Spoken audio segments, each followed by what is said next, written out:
Buenas tardes, mi nombre es Luis Eduardo Valencia Moreno, también conocido como Leopardo, del grupo 1.5, actualmente 2.5, y hoy vengo a presentar el extraordinario de comprensión y producción de textos científicos y sin más, comencemos.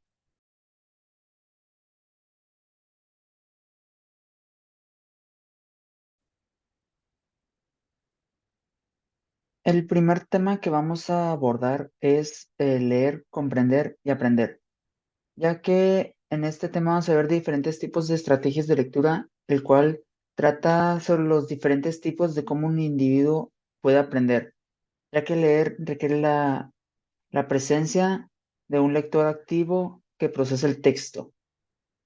También que siempre tiene que existir un propósito para la lectura, ya sea para aprender algo nuevo, ya sea por curiosidad, ya sea para alguna tarea, para expandir nuestro conocimiento.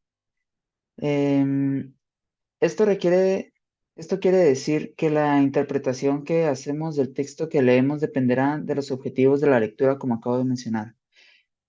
Se han aplicado dos modelos opuestos para explicar el proceso de una manera jerárquica, el ascendente bottom-up y el descendente top-down. El primero propone que el lector empieza por las letras y continúa con las palabras y frases de un proceso secuencial que acaba en el entendimiento del texto. Esto quiere decir que conforme vayamos leyendo, conforme vayamos aprendiendo, em, vamos a ir incrementando nuestro conocimiento. Y el segundo plantea lo contrario. Este quiere decir que el lector comenzaría haciendo uso de su conocimiento previo, es decir, que al momento de leer un tema del que tengamos un poco de conocimiento, sería un poco más fácil entenderlo, ya que tendríamos un poco de conocimiento sobre el tema y ya tendríamos un poco dominado el tema. El modelo interactivo propone la coexistencia de ambos modelos anteriores, un proceso ascendente de las letras y palabras hacia niveles más altos y un proceso descendente desde iniciales expectativas semánticas hacia su verificación de comprensión de nivel inferior como léxicos, gráficos o fónicos. Y también se desarrollan estrategias de lectura básicas, de las cuales una de ellas es supresión de las informaciones triviales, repetitivas y redundantes. La segunda, la sustitución de conceptos, hechos o acciones por un concepto supraordinario que los incluya. Es decir, un concepto, si no lo entendemos, podríamos relacionarlo con algo que nos sea más fácil de comprender y la creación o selección de una frase temática para la parte del texto más relacionada con los objetivos de la lectura. Es decir, el relacionar, em, ¿cómo decirlo? El relacionar una frase que tenga que ver con el tema, una frase para que así nos sea más fácil aprender lo que estamos aprendiendo.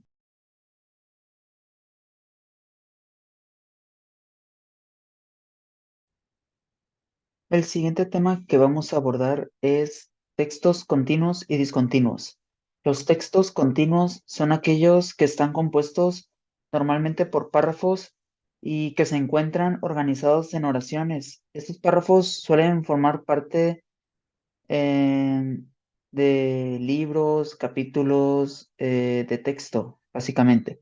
Un ejemplo de esos puede ser el texto argumentativo, el cual busca expresar opiniones o rebatirlas para persuadir o disuadir al lector.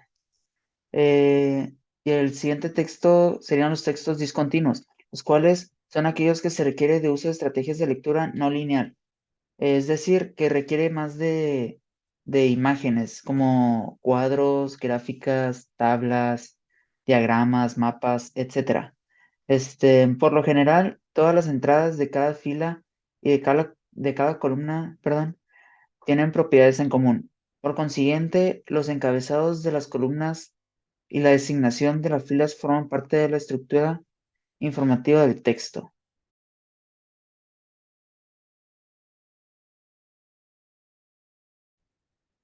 El siguiente tema que vamos a ver es estrategias para aprender durante la lectura, mnemotecnia, etc.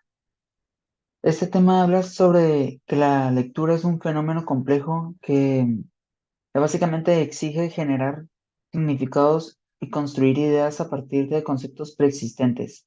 Al leer se necesita integrar la información sintáctica, semántica y contextual. Y solo de esta manera puede alcanzarse una verdadera comprensión de la lectura, producto de la interacción entre el lector y el texto. Y durante dicha interacción, el lector se va a ir formulando preguntas, se va a ir haciendo en- preguntas en su mente de qué irá a tratar el tema, de, de las cosas más importantes del tema, y conforme pase la lectura, irlas respondiendo. Y comprender es el relacionar lo nuevo con lo conocido. Por tal razón, es un proceso activo que ya no se limita a retener lo leído. Es decir, que la comprensión es relacionar lo nuevo de la lectura que acabamos de hacer con nuestro anterior conocimiento y así juntarlo para tener una mayor comprensión y un mayor dominio sobre el tema.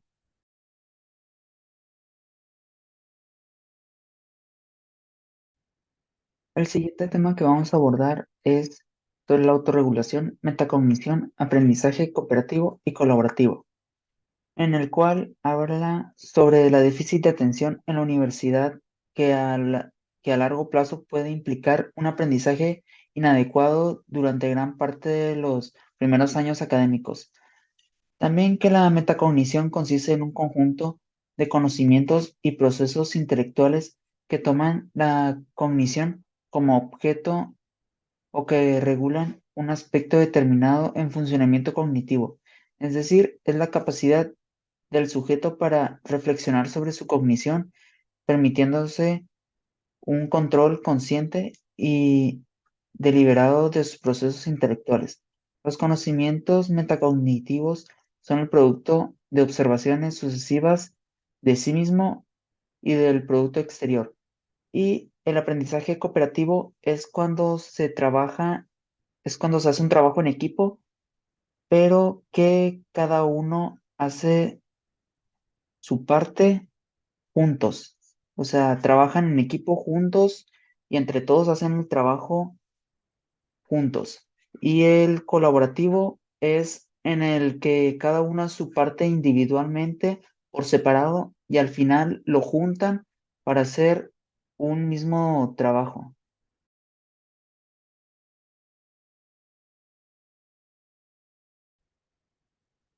El siguiente tema que vamos a abordar es la comprensión de hipertextos. Los hipertextos o los famosísimos hipervínculos son aquellos enlaces que te llevan a otra página web, otro enlace. Un ejemplo, estamos leyendo un artículo científico en una página web y nos aparecen las famosas letras en azul y subrayadas. Le damos clic y nos llevan a otra página en la cual nos explica esta palabra que está subrayada, ya sea definición, información y todo lo relacionado con ella. Esos son los famosísimos hipervínculos y y es muy utilizado y también es una gran ventaja ya que esto nos puede ayudar a comprender la palabra. Por ejemplo, si no entendemos esa palabra, nos metemos y nos aparece su definición, nos aparece todo y es una gran herramienta para aprender, pero también tiene su contra, la cual em, puede suceder mucho el famosísimo copiar y pegar, ya que estamos buscando información y, y nos encontramos el hipervínculo o hipertexto y nos lleva a más información por la cual podemos copiar y pegar. Y esto a su vez es malo ya que mucha gente solamente hace esto y por lo tanto no aprenden o simplemente no lo leen.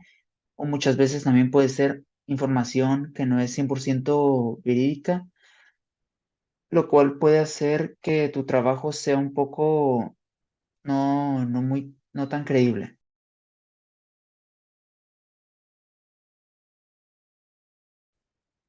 El siguiente tema que vamos a abordar es búsqueda de información en Internet, bases de datos, revistas arbitrarias, no arbitrarias, etc. Este tema va relacionado con el anterior, ya que tiene que ver sobre la búsqueda en Internet. Y esto principalmente tiene que ver sobre la búsqueda de información en Internet, ya que muchas veces la información que buscamos o que conseguimos de alguna página web no es 100% segura, ya que muchas veces puede ser opiniones que tenga alguien sobre el tema, pero que no esté 100% seguro de lo que se está diciendo. Y muchas veces al momento de hacer el trabajo hacemos el famoso copiar y pegar y aparte estaríamos cometiendo el famoso plagio y aparte nuestra información no podría ser 100% verídica ya que sería opiniones y no sería información hecha por un experto. Una página muy recomendable para sacar información sobre las ciencias de la salud sería Medline, ya que es una base de datos de referencias bibliográficas que forma parte de PubMed y permite realizar búsquedas mediante palabras clave o encabezados de temas médicos conocidos como MESH. Esto quiere decir que esta página sí es verídica, sí es recomendable sacar información al momento de querer hacer nuestros trabajos, nuestros artículos de divulgación o cualquier otro trabajo. Y la revisión de la bibliografía científica es un componente importante de cualquier proyecto de investigación. La destreza para realizar búsquedas bibliográficas en bases de datos biomédicas es esencial para poder mejorar la comprensión de un tema específico, detectar brechas en el conocimiento, definir el objetivo de una investigación, elaborar estrategias metodológicas, e incorporar resultados y establecer una relación con los de otros estudios. Esto quiere decir que la revisión de la bibliografía científica es un componente importante ya que nos ayuda a comprender mejor el tema, nos ayuda a comparar diferentes bases de datos biomédicas y es un paso muy importante ya que nos ayuda también a comprender mejor el tema.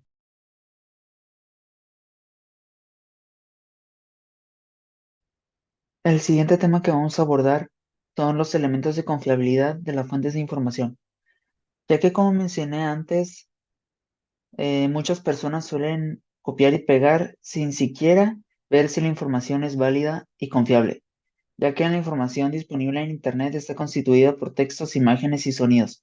Sin embargo, dicha información debe cumplir dos cosas, confiabilidad y credibilidad.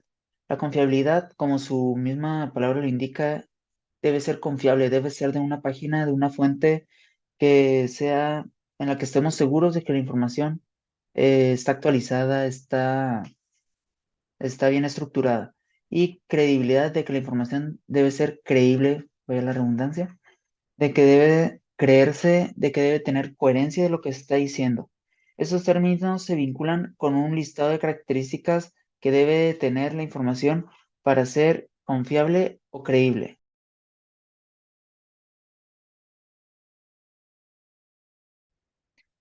El siguiente tema que vamos a abordar trata sobre las estrategias para escribir textos académicos. Existen al menos tres tipos de competencias que es preciso adquirir para escribir buenos textos académicos.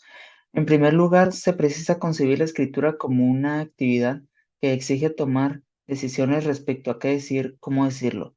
Se trata de comprender que la escritura va a exigir sucesivas aproximaciones y va a exponer lo que se sabe respecto al tema para reforzar la aparición de nuevas relaciones. En segundo lugar, se requiere conocer y regular las actividades implicadas en la composición de textos académicos. Esto implica que nosotros como estudiantes distingamos lo que se le denomina como prosa basada en el escritor y prosa basada en el lector. Esto quiere decir que la prosa del escritor está repleta de significados personales para el autor, mientras que la prosa del lector es la traducción de estos significados a un lenguaje que comparte el lector. En tercer lugar, es indispensable conocer la comunidad científica a la que nos estamos situar, situar textos y autores. Resulta fundamental para tener una posición personal que se manifiesta a lo largo del texto, mientras además se requiere comprender que se describen en un contexto histórico y social determinado, en respuesta a textos anteriores y dialogando con estos mismos textos Esta concepción es evidentemente incompatible con el plagio y exigir ir más allá de los resúmenes de lecturas. Estos puntos cumplen la función de poder adquirir un nuevo lenguaje científico, ya que cada disciplina tiene su propia forma de realizar los textos académicos.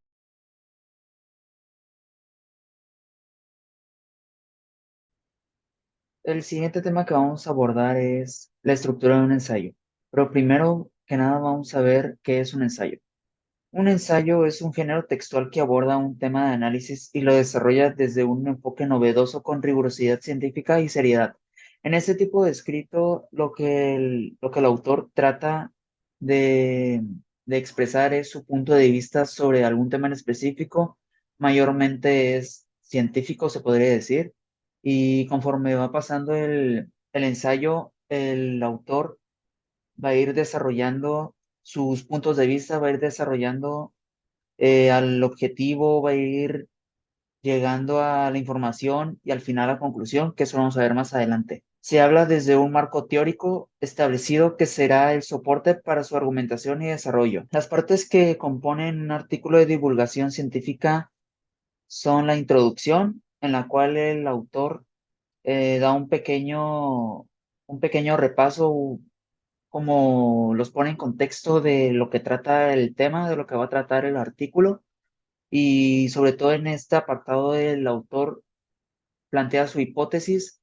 ¿Qué es la hipótesis? La hipótesis es el resultado al que piensa el autor que va a llegar antes de hacer el trabajo. El resultado al que piensa que se va a llegar. De ahí sigue el desarrollo, el cual es toda la información, todo lo relacionado con el tema, la información, tablas, gráficas, todo lo que se requiere. Después de ahí viene la conclusión, el cual es el resultado al que se llegó, el punto de vista, la opinión del autor sobre el desarrollo, sobre el tema. De ahí viene la bibliografía, la cual es de dónde sacó la información, si la sacó de algún otro ensayo, si la sacó de internet, de algún libro. Ahí puede incluir los autores, el libro, los links de dónde sacó la información. Y esto es opcional, puede ir los anexos, que como repito es opcional, no tiene que ir.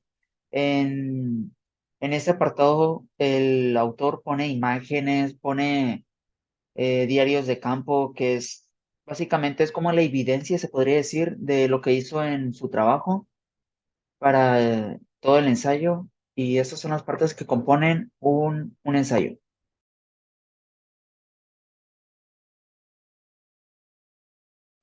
El siguiente tema que vamos a ver es artículos de divulgación científica. Pero primero vamos a ver qué son los artículos de divulgación científica. Los artículos de divulgación científica son unos documentos que van dirigidos al público en general con el propósito de transmitir ciertos conocimientos del ámbito científico. Esto es un poco parecido a los artículos de los artículos científicos, solo que a diferencia de este va dirigido al público en general y con un lenguaje más entendible, un lenguaje que puede entender la mayoría de las personas, ya que los artículos científicos, a diferencia de estos, tienen un lenguaje más científico y por lo tanto mucha gente del público no podría entenderlo. En las partes que componen a un artículo de divulgación científica es el título, los autores, el resumen, el cual en este resumen viene incluido más importante, podría decir como pequeños detalles sobre el artículo, serían las palabras clave. En esas palabras clave, en este apartado iría lo que vendría siendo como las palabras más frecuentes, se podría decir que va a venir en el artículo, las palabras más importantes a destacar. Sería la introducción, como ya hemos mencionado anteriormente, que viene siendo lo que el autor propone con este artículo, a lo que propone llegar. Y la hipótesis, como mencioné también anteriormente, los materiales y métodos en este apartado vendrían los recursos que iría a utilizar, pasos que va a seguir. Después de esto vendrían siendo los resultados, lo cual viene siendo el resultado al que llegó. Aquí vienen incluidas las gráficas, las tablas, todo lo relacionado con imágenes gráficas. De ahí vendría siendo la discusión. En ese apartado del autor Lo que propone es el resultado al que llegó y lo que opina el público de ello. Y después de ese vendrían siendo las referencias, lo cual quiere decir de dónde sacó la información, de dónde, si de una revista, si de una página web, si de algún libro. Aquí podría incluir el nombre del autor, el libro, las páginas de donde sacó la información y todo esto. Y su función, como mencioné anteriormente, es difundir información en forma de investigación de una manera accesible para que sea comprensible para el público en general. La parte más importante, considero yo, para el artículo de divulgación científica sería el resultado, ya que es lo más importante al resultado al que llegó y a los métodos que utilizó, su punto de vista. Eso vendría siendo lo más importante, considero yo.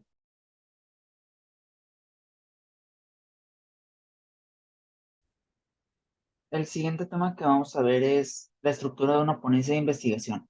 Una ponencia de investigación es un texto dirigido a una comunidad académica que es leído por un expositor y que de las más de las veces se presenta en eventos como congresos, seminarios, exposiciones, etcétera. En una ponencia se presenta a veces avances o resultados de un proyecto de investigación. El desarrollo tendrá la misma estructura de la investigación con énfasis en la introducción, la cual pues ya he mencionado anteriormente, es todo lo que el autor o expositor en este caso trata de llegar con esta exposición, la metodología, qué métodos utilizó, los resultados a los que llegó y discusión con la cual platica con el público, ver qué opinó sobre sus opiniones sobre la exposición y las conclusiones que son los resultados a los que llegó. Una recomendación que doy yo al momento de dar exposiciones es no leer las diapositivas, no leerlas muchas veces, ya que el público puede perder el interés, ya que pensaría, ¿para qué pongo atención a la exposición? Pues mejor leo, va a salir igual, va a ser lo mismo y perderían el interés. Lo recomendable es no leer mucho, o sea, puedes leer si te trabas un poco, ya que es un apoyo visual, pero tampoco leer todo, eh, o- ya que debes tener dominado el tema.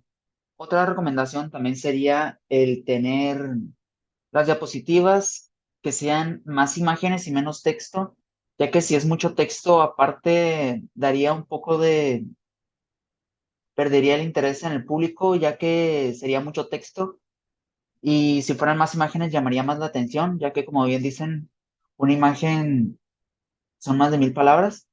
También que el texto, si llegas a incluir texto, que no se pierda con el fondo, ya que muchas veces usamos un fondo amarillo, se podría decir en la exposición, y unas letras de color naranja, y eso se perdería, se podría decir, el texto con el fondo, ya que los colores son casi parecidos y perdería el interés y se batallaría para leer.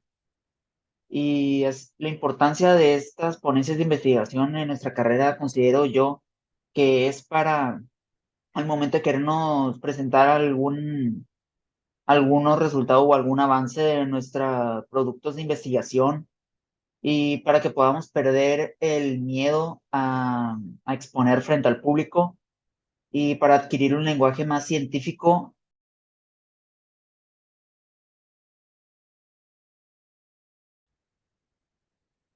El siguiente tema que vamos a ver es artículos científicos.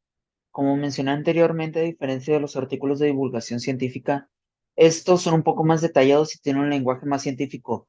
Esos aportan cierto conocimiento y contribuye a que otros investigadores avancen en un campo específico de investigación.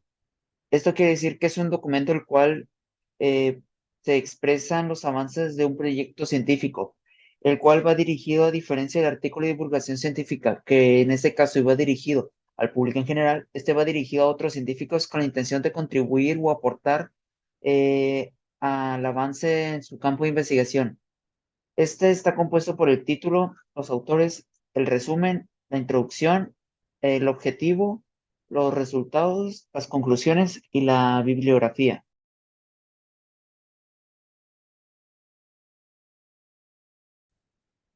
El siguiente tema que vamos a abordar es pósters de investigación científica, el cual es un resumen gráfico de los avances o resultados de un proyecto de investigación y como tal presenta una forma relevante o relativamente nueva para la comunidad científica.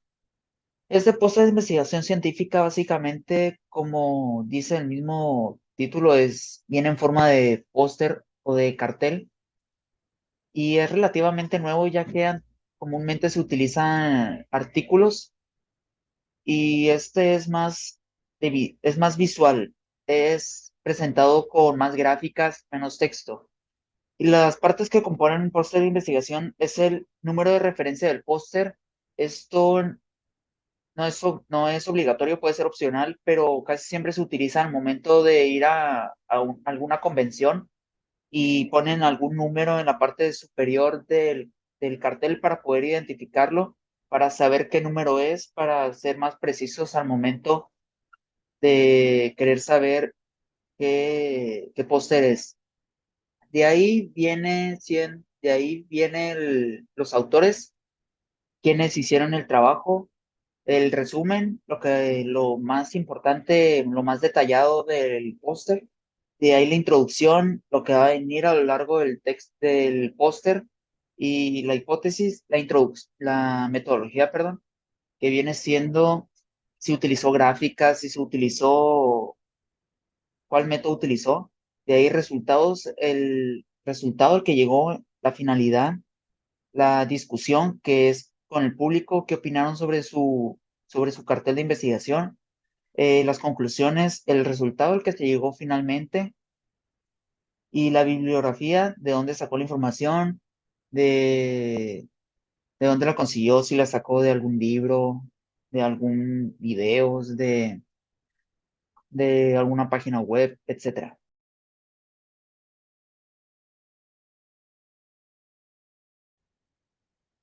El siguiente tema que vamos a abordar es sobre bitácoras. Las bitácoras son un resumen gráfico de los avances o resultados de un proyecto de investigación y como tal presentan una forma relevante relativamente nueva de comunicación científica. Esto, pues, hay diferentes tipos de bitácoras. La primera podría ser la bitácora de trabajo, en la cual en la cual se realizan anotaciones, bocetos o registros de datos importantes o de interés en el desarrollo de algún trabajo o proyecto. Cuando es trabajo en equipo, ver los avances que han hecho en su proyecto, los avances, todo lo que han ido haciendo. Otro tipo de bitácora podría ser la bitácora científica que mencioné anteriormente, la cual sería los avances que han hecho sobre algún avance, algún proyecto de investigación científica, el avance conforme han ido avanzando con los días, que han ido descubriendo con ellos y las partes que componen una bitácora sería la portada, la tabla de contenido, la cual es pues la tabla que mencioné anteriormente, todos los avances que han ido haciendo, que es lo más importante, y al final los procedimientos, que es cómo fueron avanzando, qué fueron haciendo, qué fueron descubriendo conforme iban pasando los días. Y finalmente la bibliografía, si sacaron alguna información de alguna página web, de algún libro, de alguna revista, etcétera.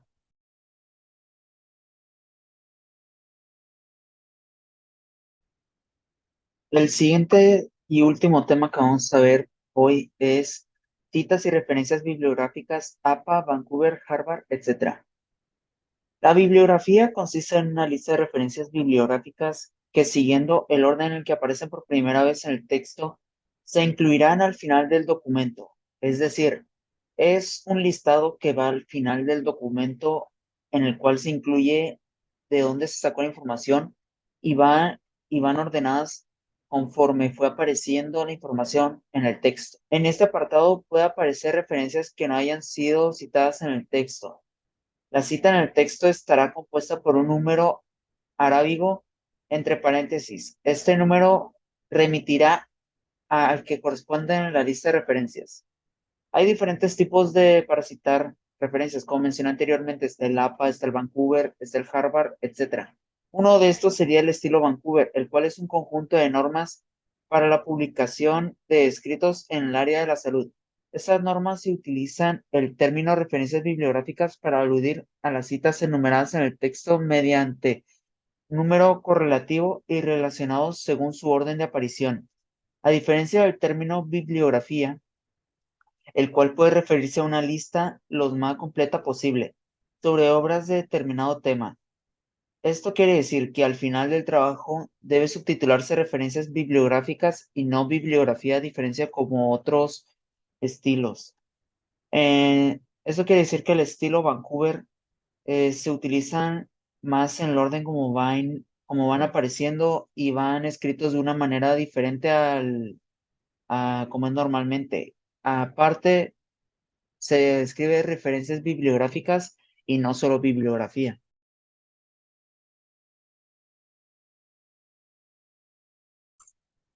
Para finalizar, vamos a dar una pequeña conclusión sobre este trabajo. Para mí, esta materia es muy importante en nuestra carrera, ya que nos ayudaría a adquirir un lenguaje más científico para así podernos dirigir a otros doctores de una manera más científica, de una manera con un lenguaje más científico, se podría decir. Nos ayudaría al momento de querer hacer nuestra tesis, cómo va a ir estructurada, nos ayudaría también al momento de hacer algún artículo de divulgación científica, algún póster o todos los temas que vimos a lo largo de este video.